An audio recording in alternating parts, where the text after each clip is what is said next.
will agree to that. That is one of the ill effects of fake news or misinformation. Would you agree? Yes. So next time, kasi hindi ako nagbabasa kasi sila mga ganyan eh. Para hindi ako apektado. Yan ang ko. Yes, Madam Tikia. Mr. Chairman, I would just like to, with the indulgence of the chair and the members, I also take exception to what the Commodore has labeled me as being makapili. In my testimony the first time, I said I am not pro-China, I am pro-Philippines, but I'm not makapili. He labeled several people as being makapili, and ako po'y apo ng isang guerrilla. So I took offense on that and I stopped following him. Ang nangyayari ho kasi reverse ngayon eh. Pag ang tao nasa gobyerno, nililabel ka as being makapili, just like that. And you know the reason, Mr. Chairman, why he called me makapili? I had an interview with a Chinese journalist. That doesn't make me makapili. That doesn't make anyone makapili. So, wag sana po natin dadalhin yung usapan sa kine-question yung katauhan ng tao.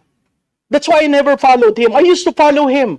I used to question him. But after labeling me as makapili, na hindi po, alam na alam ng karamihan ng kaibigan ko, nag-decide na sana ako sa ibang bansa, pero umuwi ako. Pero for a man in uniform to call me makapili, that's insulting. Yun lang, sir. Any statement, Commodore? Yes, sir. The Global Times is the known propagandist of the Chinese government. If you're going to look at those personalities na in-interview ng Global Times, you're going to doubt what is the objective, why such personalities are being interviewed.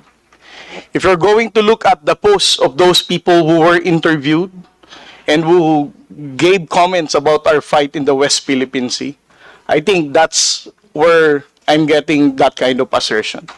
Again, this is just an opinion, but those opinion is guarded on what I have seen so far in their social media posting about how they reacted on our responses in the West Philippine Sea, about how they downplayed the level of aggression that the armed forces of the Philippines and the Philippine Coast Guard is experiencing in the West Philippine Sea, not to mention the abuses of the Chinese Coast Guard against the Filipino fishermen in Bajo de Masinloc.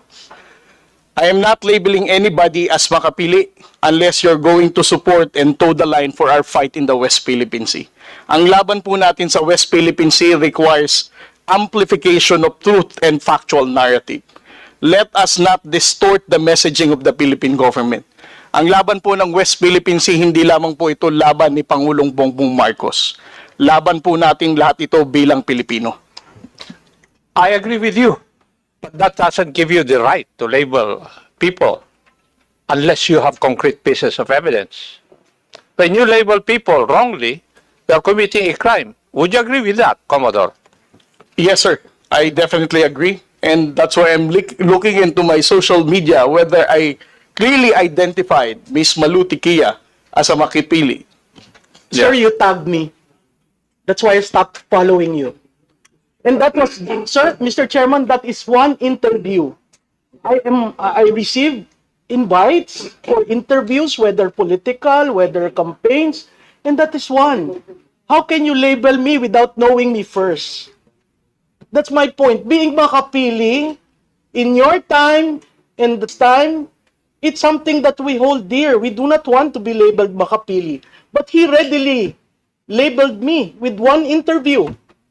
That doesn't define me. That doesn't define my belief in the Philippines and on South China Sea. At Commodore, ang laban ho sa South China Sea, nagsimula pa yan nung unang-una pa. Mr. Chairman, hindi point lang of order, Mr. Chairman. Sandali.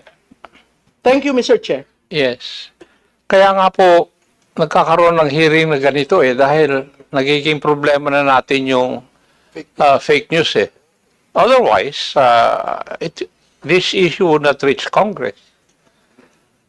Ako nga, to tell you frankly, yung mga anak ko ang nagsabi sa akin, smile at nakipagkamayan lang ako kay Honorable Franz Castro. Nililabel na ako na friendly with the left. O nag-I5. Anak ko ang nagsabi no, dahil hindi ako nagbabasa ng ganyan eh. Sayang lang yung oras. Kasi I need to discern whether the news presented there are true or not. And that would need time for me to discern or to find out, to validate whether it's true or not. So, never mind. It's just a waste of time. Yun ang aking paningin dyan. That's why I'm not affected kung ano man ang sinasabi. Eh, nangingiti na lang ako pag naiinis si Honorable Marcoleta pag sinasabi na traitor siya. Anyway, Honorable... Chairman, just, I will not anymore raise a point of order, but this is just a reminder to all the members, to all the resource persons. In the hearing, any hearing, we do not allow that exchanges of, Mr. Chairman, exchanges of accusation against, from one resource person to another. We have a different venue for that. And with due respect to Ma'am Malu, Ma'am, sorry po, kasi ganito yung rules natin, no? It's between the good Commodore and of course the issue raised by Congressman Marcoleta. Now, we should not attack resource person to that question and attack statements coming from the resource person mismo. Thank you po, Mr. Chairman. Thank you po. Thank you. Before I give the floor back to the Honorable Marcoleta, let me recognize the presence online of the Honorable Maria Rachel J. Arenas. Magandang hapon po. Yes, Honorable Marcoleta, please proceed.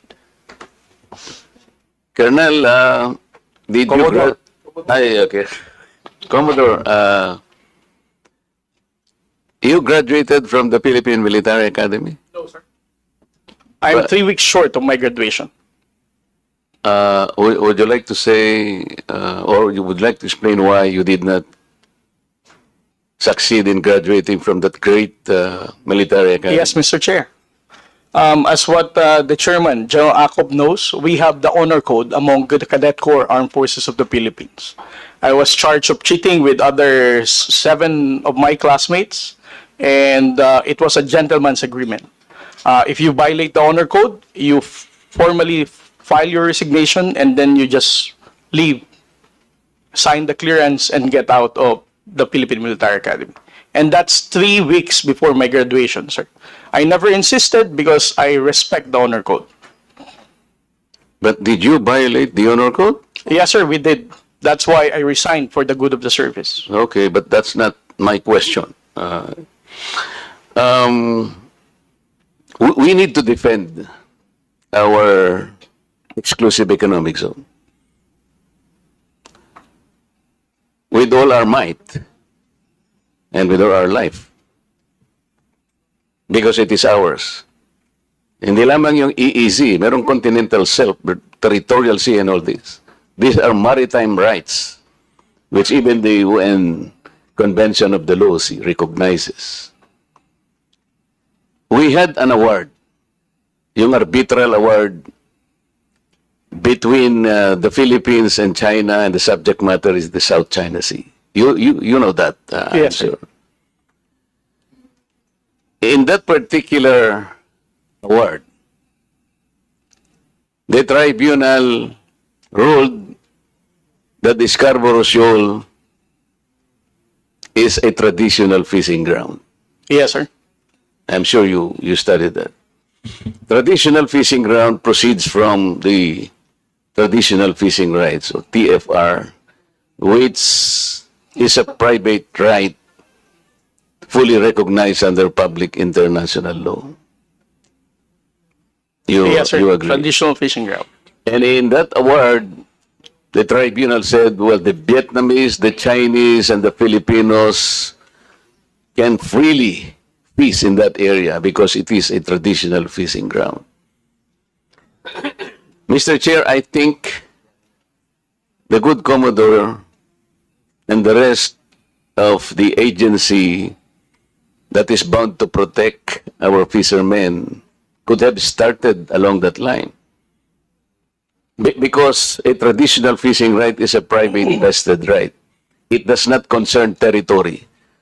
Sa aking palagay, Mr. Chair, mas magandang maging magandang simula yun. Let's talk to China. And I believe China will recognize the traditional fishing right. Because in the year 2000, I will remember that they had an agreement with Vietnam in the Gulf of Tonkin.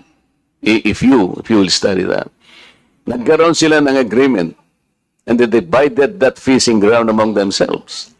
Something that we can also do para hindi tayo nagkakaroon ng girian. Pinag-uusapan lang naman dyan are the living resources in this particular area. Bakit hindi po natin binibigyan ng emphasis? Why don't we initiate something positive along that line? We had the tribunal ruling. Sabi niya, it is a traditional fishing ground. Bakit hindi natin sila kausapin on that basis? Marami tayong jurisprudence, international jurisprudence. In 1974, pag-aralan po ninyo, Mr. Chair, yung mga maritime cases that was ruled by the tribunal. Yung case ng Federal Republic of Germany against parang Holland and also Great Britain against Holland. Yung alam po ninyo, yung ruling is the same. Kahit siya yung merong reference do sa sea na yon, it cannot exclude the rights of the other coastal areas to fish sapagkat they invoke the traditional fishing right. I am asking, Mr. Chair, why no initiative has been taken along that line? Mr. Chair? Yes, sir. To Honorable Marcoleta, it's beyond my pay grade to explain why our strategy is not in alignment with that fishery agreement in Bajo de Masinloc. And it's also worth mentioning that the Philippine Maritime Zones Act highlighted that Bajo de Masinloc and its territorial seas, we have sovereignty and sovereign rights over these waters. So on our level, in the Philippine Coast Guard, we cannot go against to the enacted law of the Congress, much more to the national security and foreign policy direction of the President. I am not saying that it is within your pay grade to discuss it with the Republic of China. What I'm saying is maybe because you are a member of the Philippine Coast Guard, you could have talked to the other agencies of government higher than you that we could be initiating this along this line. Because we can take advantage of that particular tribunal's decision. Hindi ba? Pwede naman natin gamitin yun eh. Sabi ko nga sa'yo, ang daming cases, maritime cases, disputes ruled by the same tribunal. Oh, ito. Gamitin natin because they are all involved traditional fishing rights. Eh, yung arbitral award natin eh, sinabi nga that the Scarborough Shoal is a traditional fishing ground. So sinasabi ko lang, pwede tayong mag-initiate along this line because we are backed up by the award. And another, Mr. Chair, have you read the entirety of the UNCLOS? Not the entirety, sir. I won't pretend that I have. Even if I read, I'm not a lawyer. I have a PhD in international relations, but I'm not a legal person. So I won't claim that I fully comprehended the contents of the entire UNCLOS. Understood. Okay, so what about the aspect of that particular UNCLOS document that relates to the particular maritime area that is now called South China Sea? The South China Sea is a semi-enclosed sea.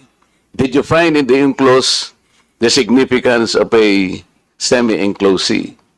I think it is under Article 123 of the UNCLOS. Kung tinatanong ko lang, sir, kung nabasa mo lang. Mr. Chair, I'm not the proper resource person to respond to this kind of question, sir. Thank you, Mr. Chair, because I am raising that particular issue because if the most responsible agency will look at it. There is a connection on how we should approach the entire problem because the entire South China Sea is a troubled sea. Kaya dapat inaaral natin, saan kaya tayo magsisimula? Ano kaya ang magiging basihan sana natin to approach this issue? Because if you will look into the definition of a semi-enclosed sea, which is under Article 123, makikita natin doon, Mr. Chair, na yung palang mga coastal states, kasi tingnan po ninyo, imagine it, on the north, nandun po yung China, on the east, nandyan ang Philippines, on the west, nandyan ang Vietnam, southern part, nandyan ang Malaysia. Kaya, at meron din Taiwan on the north. Kaya tinawag po siya sa UNCLOS, Mr. Sen, na semi-enclosed sea. What is the significance of the semi-enclosed sea? Sinasabi po ron, pagka po yung body of water is a semi-enclosed sea, lahat po ng coastal states has the responsibility to coordinate, to cooperate in the exploration, the research, development of that area. We can utilize that as the cornerstone of our defense na. Oh, sinasabi pala rito dapat cooperative ang approach. Hindi sa'yo yan. Kasi even in the description of the sea, tayo-tayo dapat nagko-cooperate. So, sinasabi ko lang ito, Mr. Chair, because of the complications and the complexities of the South China Sea. Kaya po, kahit na konti lang ang panahon, gusto kong makakontribute na ito po ang dapat nating pagsikapang aralin. So maraming salamat po, Mr. Chair, sa inyong pasensya sa akin na medyo nagtagal para ipaliwanag lang ng konti, alang-alang po sa pagkaunawa nating lahat. Thank you, sir.